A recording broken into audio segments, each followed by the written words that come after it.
Hi there, everyone. Welcome to Operator Day. I hope you're enjoying yourselves so far. My name is Alex Jones. I'm the Director of Kubernetes Engineering here at Canonical. I'm really excited to be able to talk to you for just 5 minutes on what's going on in the Kubernetes world and what I'm excited about in terms of trends and emerging patterns that are coming out of our cloud-native ecosystem.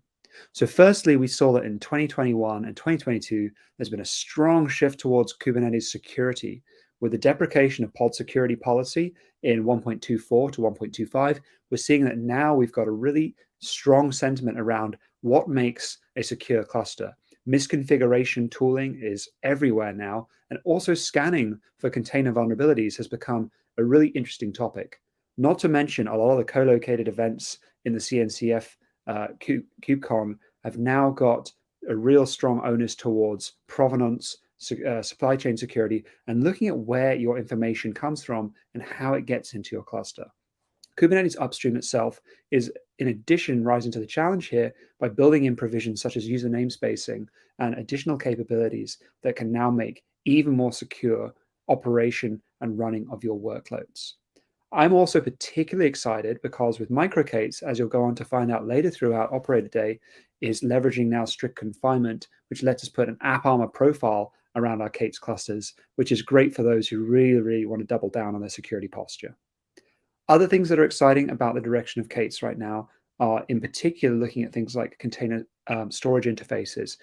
Doing migrations and moves between container storage interfaces has been something that's been in the works for a few years now. We're starting to see that mature, so going between CSI drivers is now a possibility.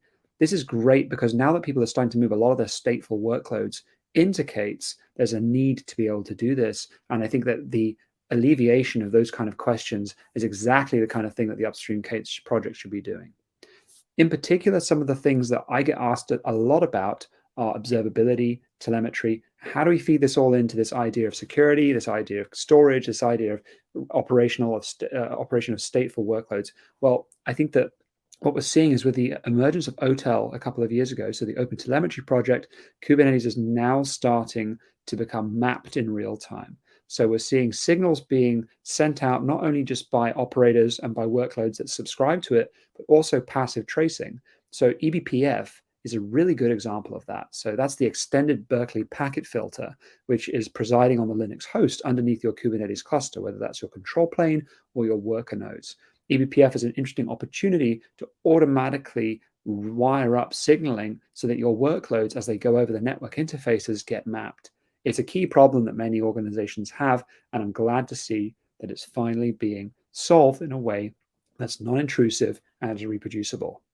Speaking about reproducible, another hot topic that we're starting to see come around is how do we take something like GitOps but apply it to platform infrastructure, right? So going beyond just a container workload running on Kubernetes and applying that to a broader set of applications, such as other K8s clusters. Well, with things like CAPI, Cluster API, as it's known, we have seen a wide adoption in the ability to provision Kubernetes clusters from a piece of YAML in a control or management cluster.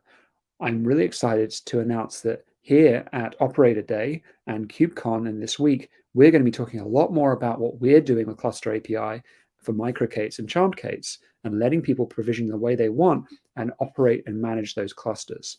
What's really interesting about the CAPI project is that it allows a Kubernetes distribution to run on so many different types of substrate. And this is exciting because we're getting to an age, especially when I mention things like OTel, that vendors are coming together to build these interoperable layers that people can be successful with and start to build their kind of platform the way they want. And this all pointing towards cross-cloud, right? So we're seeing the hybrid cloud model is really becoming a reality when you have components that can be deployed, managed somewhere, and then shifted somewhere else.